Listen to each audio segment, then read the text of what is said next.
assim, as experiências que eu tive que me mostravam a incultura dos adultos que tentavam nos educar foi um negócio impressionante, gente. Eu, quando tinha 14, 15 anos, eu entendi que eu estava na mão de um mundo de analfabeto. Era assim, como se eu estivesse num barco no meio da tempestade, o barco pilotado por um bêbado, tá certo? Com um mapa traçado por um louco. E eu ali viajando e dependendo deles. Eu não fiquei revoltado, nunca fui de me revoltar com coisa nenhuma. Eu falei, agora eu tenho que achar uma outra maneira de estudar as coisas. Eu ficar aqui nesse colégio não vou aprender nada. Né? Você vê, quando eu pego todos que eram no primeiro da classe ali no colégio que eu estudei, onde eles foram parar? Todos são João e ninguém. Todos. Não tem um sujeito de sucesso. O único aluno dali que teve sucesso é este que vos fala, que era o pior aluno daquela porcaria. Não é isso? Eu, na época, não queria estudar nada, só queria saber das meninas e dos bailinhos. Né? Então, eu considerava o colégio um instrumento para obter essas vantagens. Né? Então,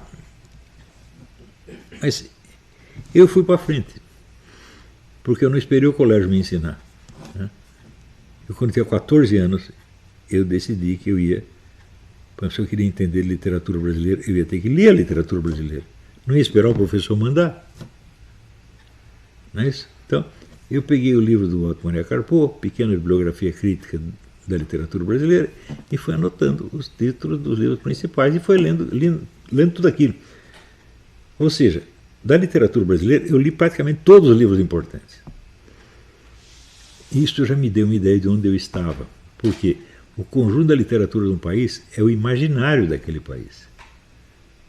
Ele não diz o que está acontecendo no país, mas ele diz como que as pessoas estão imaginando, o que elas imaginam que está acontecendo.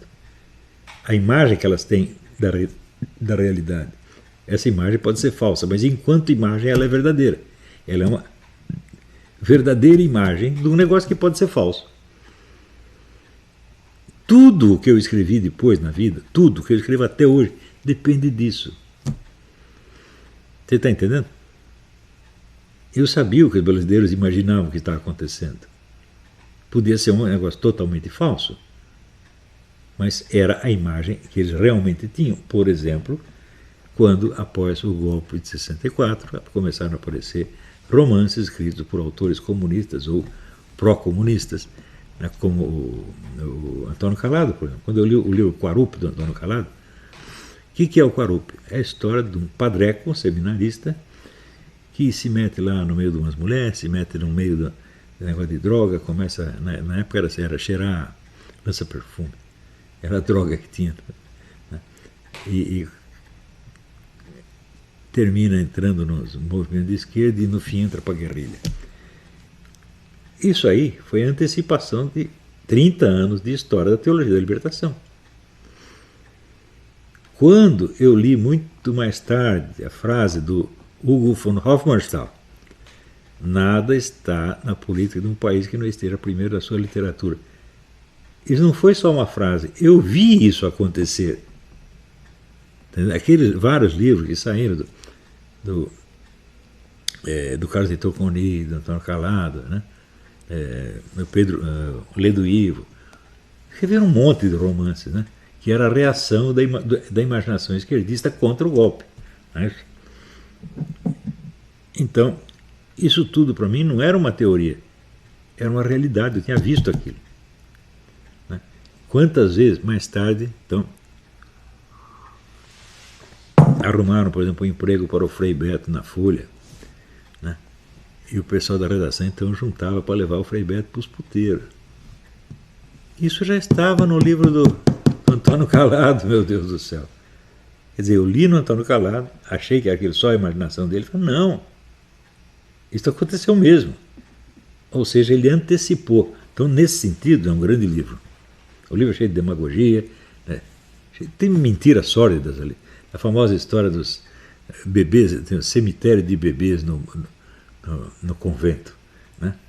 Todas freiras, tudo grávida, matava os bebês, enterrava. Isso é mitologia assim, anticatólica, assim, da mais porca. Eu sempre considerei o Antônio Calado um porco. Escrevi isso e repito. Era um homem tremendamente desonesto. Mas o Coni não. Coni era um homem de bem. Né? O Ledo Ivo também era um homem de bem. Porque tinha muito autor na esquerda que era um homem de bem, mas o Calado não. Então, eu via essas coisas acontecerem. Isso aí não era teoria literária. Não, isso era a minha vida. Eu estava vendo aquilo no dia a dia, pô. É isso? Então, eu vi isso e também vi, por exemplo, quando fui trabalhar no Estadão, eu vi ali os velhos comunistas da redação, né, combinando para onde eles tinham que levar o filho do dono do jornal, o filho do Rui Mesquita, que tinha 14, 15 anos na época. Eles tinham que levar para os lugares que eles achavam educativos para o rapaz, né, para torná-lo, de algum modo, indefeso contra a influência comunista. Não fosse convertê-lo ao comunismo. Claro que não é isso. Pô, até hoje eu me surpreendo com gente que acha que a finalidade da propaganda comunista é tornar todo mundo comunista. Que idiotice, meu Deus do céu. Quer dizer, você pensa que comunismo é o que? É um time de futebol, que você larga um time e entra para o outro time. Você acha que o negócio é esse, pô? Né? Veja, quando você vê a instrução que o Stalin deu para os comunistas americanos, esqueça os proletários, cuidem dos milionários e das figuras do show business e de gente importante.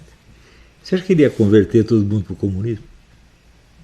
Mas é claro que não, seria muito mais fácil ele converter os proletários. Então o negócio não era conversão, não era convencer ninguém de nada.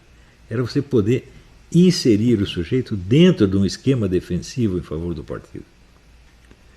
Então, por exemplo, se você tinha um sujeito que era nominalmente conservador, democrata, mas que num momento decisivo ele tomava partido da União Soviética em alguma disputa, isso valia muito mais do que você doutrinar um comunista. Não é isso? Então, também para o uso da desinformação, o pessoal pensa que desinformação é só mentira. Não, não, não. Desinformação é você passar informações falsas para o governante inimigo. Ou seja, você vai orientar a política externa do inimigo. É complicado pra caramba. Você acha que isso aí é questão de propaganda? Claro que não. Porque, em primeiro lugar, para você fazer desinformação, você precisa usar fontes que o inimigo considere confiáveis. Tá certo? Então, não pode ser um sujeito comunista que está dando opinião. Tem que ser um cara que tem a fama de não ser nada comunista. Né? Se você pegar, por exemplo, Henry Kissinger passou a vida inteira dele, né, ajudando o lado de lá. Mas se você disser o Henry Kissinger é comunista, está falso. Né? Ele não é comunista. Ele é ajudante comunista? É. A convicção pessoal dele, a ideologia pessoal, não tem importância. Né? Não é disso que se trata.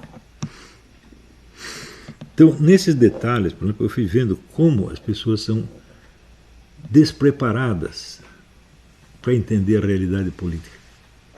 E é desse despreparo que surge o fato de que agora, em 2020, o general Mourão reage a uma coisa que já está acontecendo há 40 anos. Gente, o golpe já foi dado. O pessoal comum no larápio tomou conta da mídia, do judiciário, de todo o funcionalismo público, né, de boa parte das Forças Armadas, de todo o ensino secundário e das universidades. Ou seja, tomou conta da sociedade. Sobrou um treco lá em cima, que é o cargo de presidente da República, não está na mão dele. Estava na mão dele, agora perdeu isso. Você acha que o esquema de poder comum no larápio perdeu alguma coisa? Ele não perdeu nada. Né? Me mostre uma escola, sei lá, me mostre um ginásio estadual que era comunista e passou a ser conservador. Você não vai encontrar nenhum. Por quê? Quando apareceu o movimento conservador, os ditos líderes conservadores liberais só pensavam na sua carreira eleitoral. Era eu Kim Catapiroca, né? Era essa gente, era o Fernando Olhaudei, né? Só estão pensando em se candidatar e subir na vida. Não pensaram em criar militância, não pensaram em adestrar o povo para a luta. Agora é tarde. E a milicada? A milicada tinha que ter agido na década de 90. Eu dei toda a descrição do que estava acontecendo. Eles não ligaram nem um pouco. Alguns ligaram. O general Sérgio Coutinho ligou. O general José Fábrega também ligou. A maioria não quis nem saber. Ao contrário, estava lá o general Ibiapina, Hélio Ibiapina, procurando aliança com o pessoal da Hora do Povo. Né? Estava lá um grupo de generais, né, tramando com o pessoal da antiga esquerda nacionalista, a turma do petróleo é nosso, para nos livrar do imperialismo americano. Eu disse, mas que imperialismo americano? Estude um pouco a presença americana no Brasil e você vai ver que nos últimos 40 anos não houve presença alguma, só houve ausência. O governo americano chegou a não ter sequer o que eles chamam de diplomacia pública. Que é diplomacia pública? Alguém fala mal do país, o embaixador dá uma entrevista reclamando. Ficou 40 anos sem isso. Não tinha um embaixador dizendo uma palavrinha a favor dos Estados Unidos. O Instituto Cultural Brasil dos Estados Unidos fechou. A biblioteca, e tem a biblioteca da Luzes ali na Paulista, fechou. Quer dizer, os americanos estão cada vez mais ausentes e os chineses entrando, tomando conta de tudo. E ninguém percebeu, meu Deus do céu, estão falando de imperialismo americano ainda. Gente, a alienação brasileira é uma coisa assim que um dia terá que ser descrita, mas eu acho quase impossível descrevê-lo porque é vasta demais. Né? E a nossa primeira missão na vida é corrigir a visão que o Brasil tem de si mesmo. Esta é a função da classe intelectual. Não é fazer propaganda conservadora. Né? Aliás, se as pessoas me perguntam, olá, você é conservador, você é liberal? Eu falo, não sei. Eu não tenho a menor ideia. Nunca me preocupei com isso aí. Em apoiar um determinado grupo ideológico. Nunca me preocupei com isso. Por quê? Eu acho que o problema ideológico vem em 15º lugar. Antes disso você tem o problema do poder real, quer dizer, pessoas que estão colocadas em postos-chave e que estão mandando na situação. Então, olha, o que eu fiz não é nem conservador, nem liberal, é anticomunista, isso sim. Mas não é só anticomunista, é anticomunolarábico, é todo um esquema.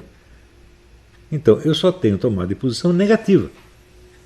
Quando que eu propus alguma coisa para resolver algum problema brasileiro? Nunca na minha vida. Quando o pessoal pergunta qual é a solução para a educação brasileira, eu falo, não sei. Eu sei a solução para a educação dos meus alunos, dos outros não sei. Nunca sugeri política alguma. Né? Agora, se você pegar toda a mídia, dizendo que eu sou, né, o líder do conservadorismo, do liberalismo, eles não sabem distinguir o que é uma postura crítica do que é uma proposta política. Né?